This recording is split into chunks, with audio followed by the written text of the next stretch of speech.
how to add Google Maps in Elementor. So here I'll just open up the Elementor website editor, and once we have our website loaded in the editor, we will just search for a widget here called Maps, and we'll immediately get Google Maps.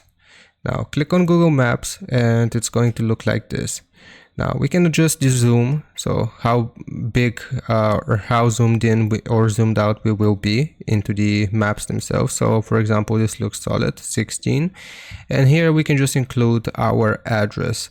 So we can type out the address here. So for example, I will do Sofia and see if it comes up. Yep. And here we can also adjust the height of the maps itself.